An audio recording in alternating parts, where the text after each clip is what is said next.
indigents. Indigent fund yan kung tawagin. Yun ang binawasan ng 10 billion. Hindi yung infra. Hindi, meron na kasi yung indigent fund. Hindi, ganito. Hindi ko alam kung directly masasagot yan. Merong transition period. Ang sa transition, sinundan ko talaga ito kasi favorite ko to sa ng presidente, yung regional specialty hospitals. Habang hindi pa natatayo yung separate buildings for them at yung buong facilities, because the president knows it will take some time, ang DOH is to set up these specialty centers in existing government hospitals. Sa meantime? In the meantime. So, yung batas na to ensures na meron na yan sa mga ospital. O DOH gawin nyo to. Kaya lang yun nga, medyo bad news yan.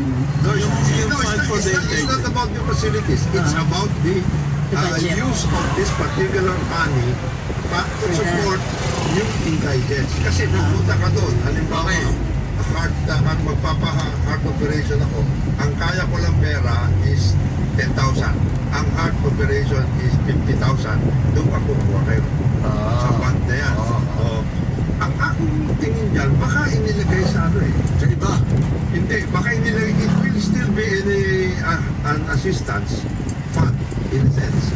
But baka ibinigay sa ano, baka ibinigay sa either kasi ang mga hindi, talagang hindi overall budget ng DOH. Binawasan talaga ng 10. So hindi lang inilipat, binawas talaga sa overall. Saan yan? Dun sa... Tapos kinuha yung bawas na yun doon sa fund for the indigent patients. Yan eh. DBM yan, no? Ito yung sa... DBM. Alam mo kasi, decision ng DBM. Alam mo kasi baka yung indigent fund na yan, yung para sa indigents, ibinigay na, kasi ang mga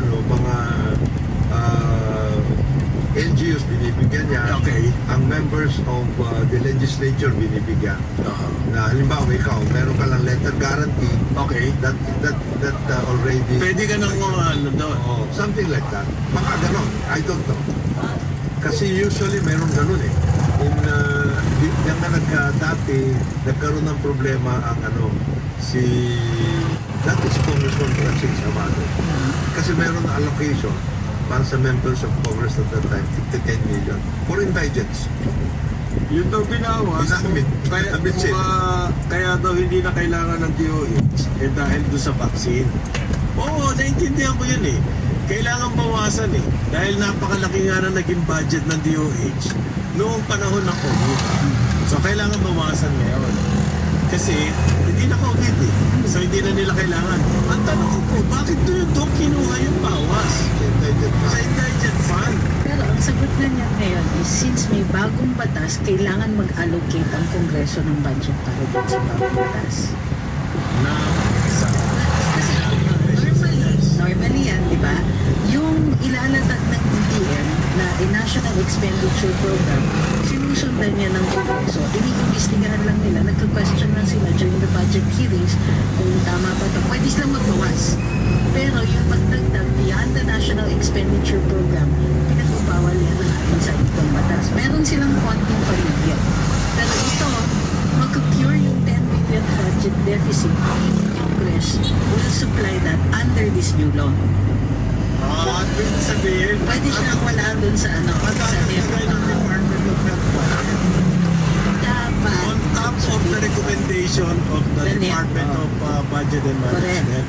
Kasi yung reco nila, mahirap, ano? It will not happen. Kasi may bagong batas eh, kailangan pondohan din yan. Ang mangyayari dyan, even that particular effort will not happen. Unless na, i-reconcile mo, sasabihin mo, hindi ko na o kaya, yung indigent fund na yan, ibinigay na namin, i-distribute namin para use. It will still be used.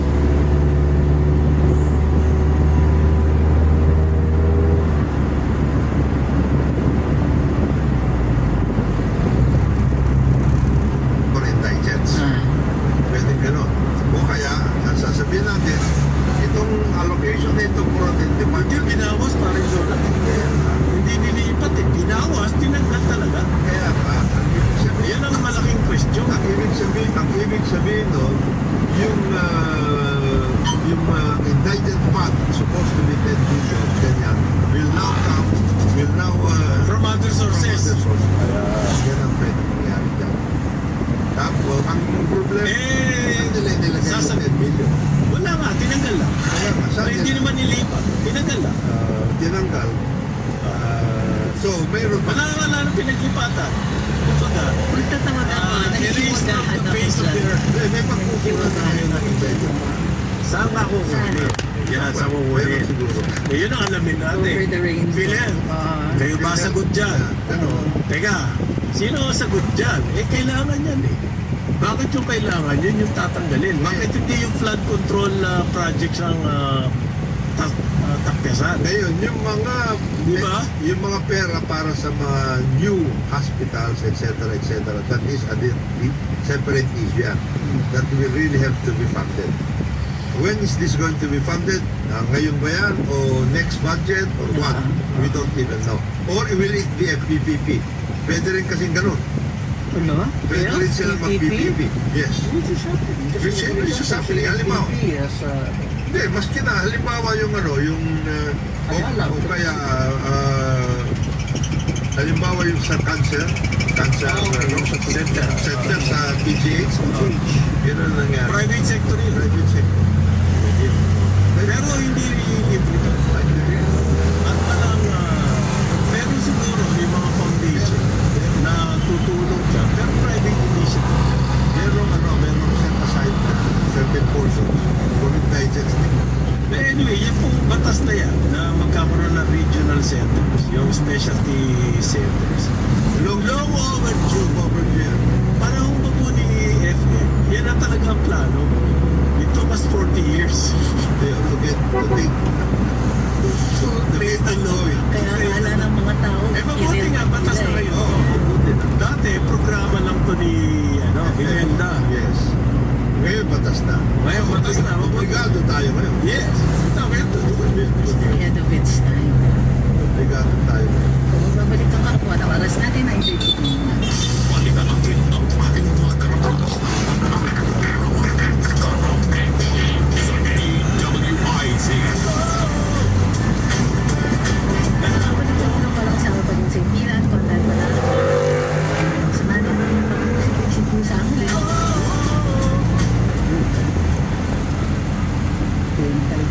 Ibalik yung dental sa bulmang pati na. Yun nga po.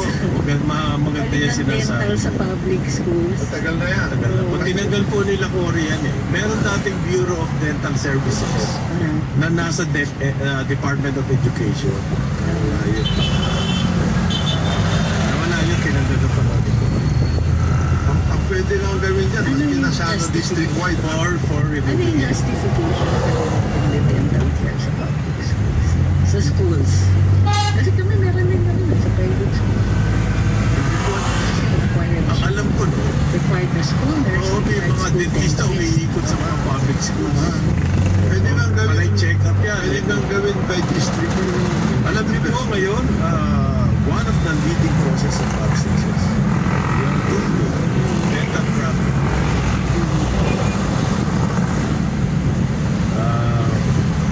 At saka, the worst in Asia, yung problem po ng carelessness siya.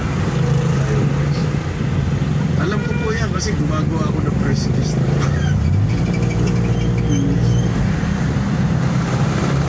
Medyo nababasa-basa ko. Pero, naghihiring pa ho doon tungkol doon sa namatay dyan sa Nabotas.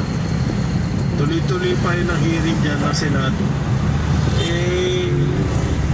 Actually, parang Senate Bureau of Investigation.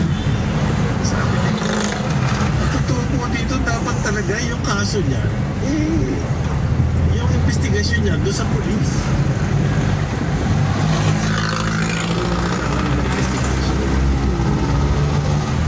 Okay, sabi ngayon ni Bato, over-up daw talaga yan. Alam na nga natin yan. Sinabi na nga ng internal affairs yan Kaya na-dismiss na yung yung hepe ng nabutas Kailangan conspiracy. Hindi pwede magka-arreglo.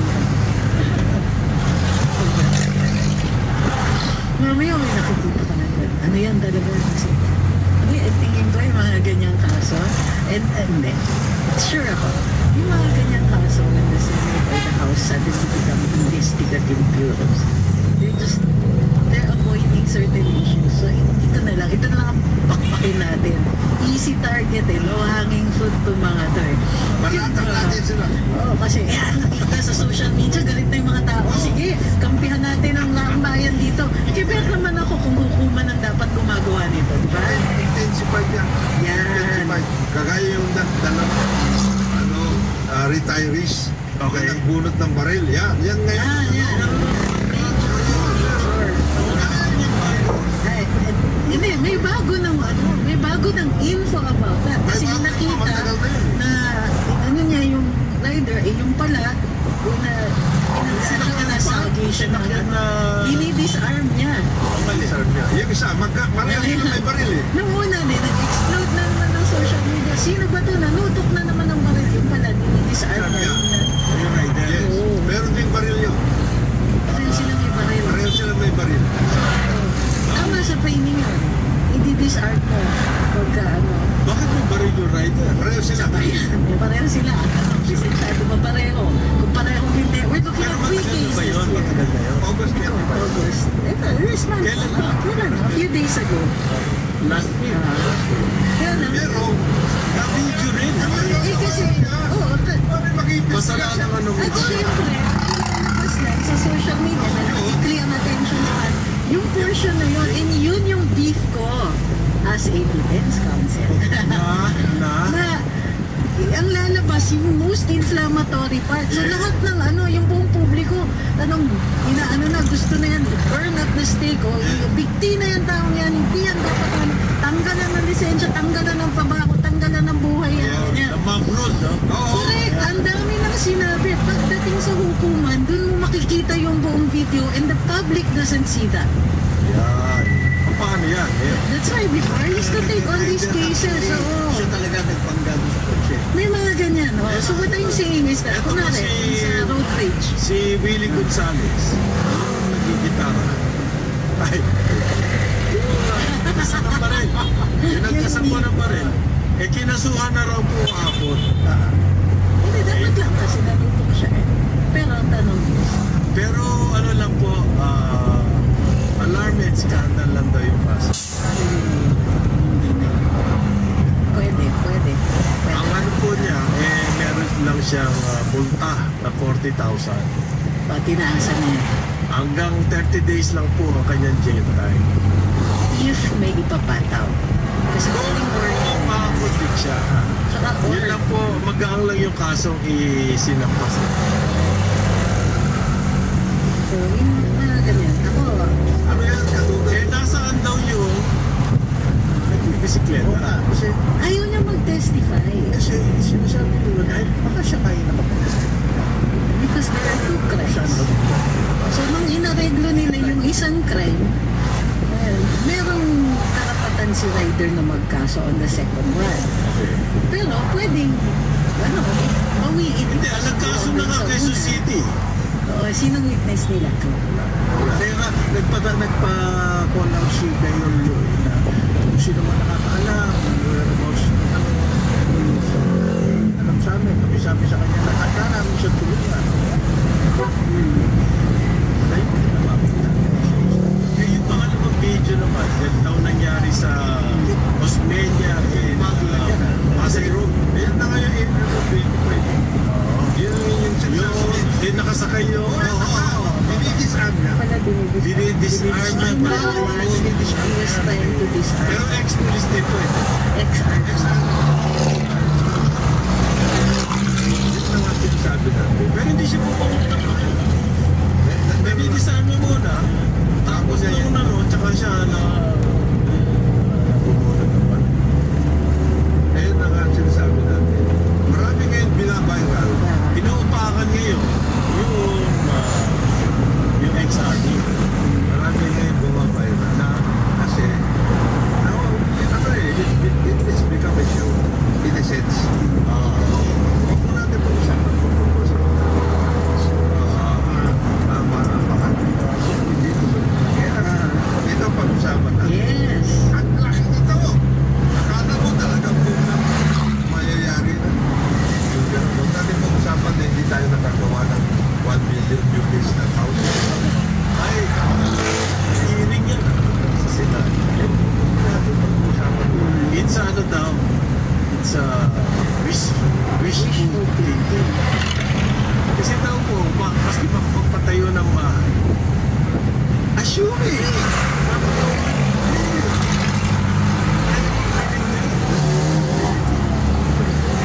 Kaya po yung housing na program natin, mukhang hindi bagay sa situation. Housing? Yung magtatayo ng bahay tapos bibenta. Ang kikita dyan, yung developers. Kasi babayaran ng pag-ibig, yung developer, tapos pag-ibig sisingilin sa tao. Yung pag-ibig ba makakasingil sa tao? Tapos kung may issue pala sa lupa, pinapasa lang dun sa community. Kaya sa kita po ang developer. Napakaswerte ng mga... This is a developer-centric operation. Totoo yan. Maging regular housing, Kasi naman maging po hindi naman no-cost pwedeng housing. malugi sila. Hindi na tayo sa gobyerno lang yan. Bakit hindi po ganito na lang yung style ng Singapore? Magtatayo tayo, pag-ibig, ng mga Units. Babay, units.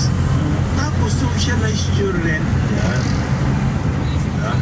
Para disente naman yung titirhan ng mga tao. Hindi nila kailangan bayaran. Kaya sa squatter ka nagbabayad ka pa.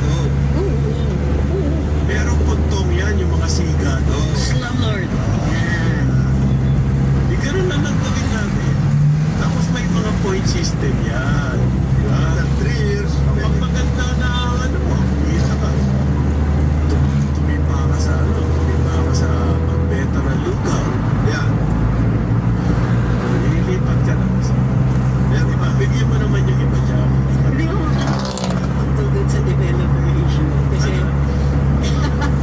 nakakahiya ko dito. Bakit? Yung paano yan yung secretary?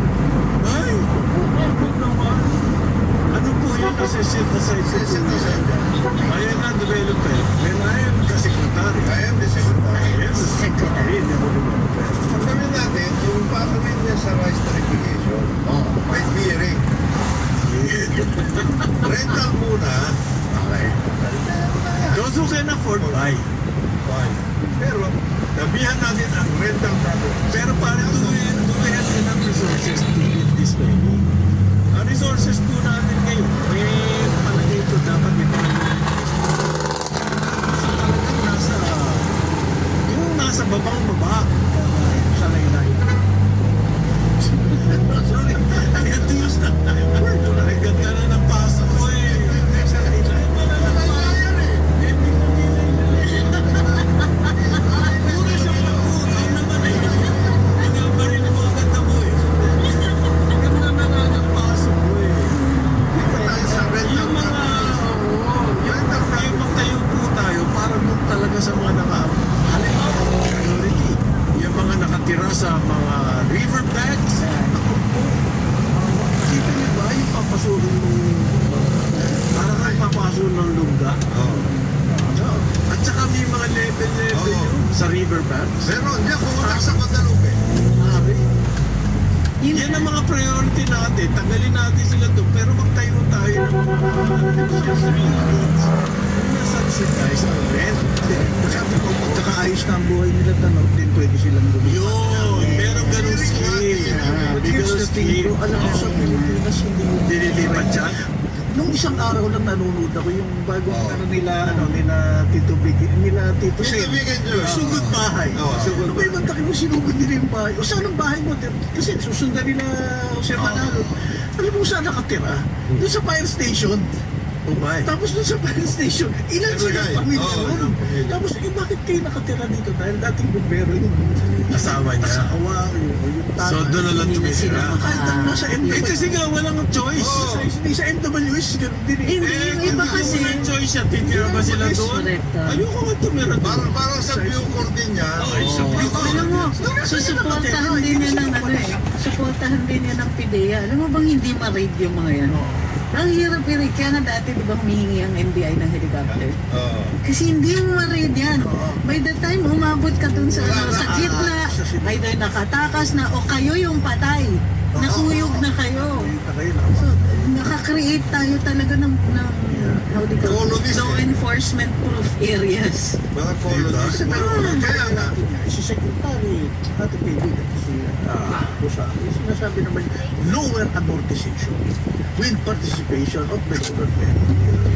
Alam mo, ang worry ko is that some families, hindi sila makalabas doon sa Developer na naman ang kikita dyan. Ang ganyan bebenta mo, Hindi. naku, kinakabahan. Grabe kayo. Hindi, yung isang Developer na naman. Sabi nga dito swerte na naman si Cynthia rito. Ay, naku. Sa ganyang scheme. Kaya nga suggestion na nga, hearing na ito, Yan. gagawa kami ng 500,000 na rental units. Na-subsidize. Dito kayo, Para dun sa mga nasa distributed all over sa huwag naman layla. tapos na yung laylayan. Kumita. Tsaka saan to? Sa city o sa labas? Malaki nakikita niya. Saan to? Sa city o sa labas?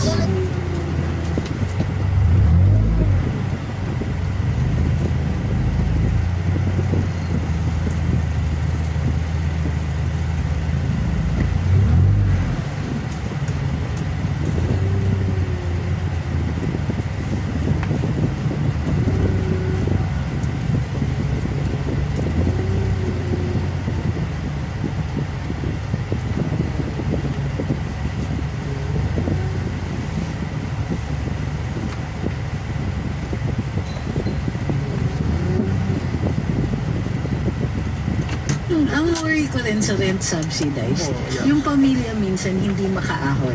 Bakit? Dahil sa healthcare natin.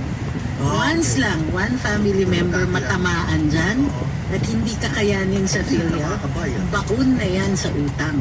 May rules dyan na kapag may mga extraordinary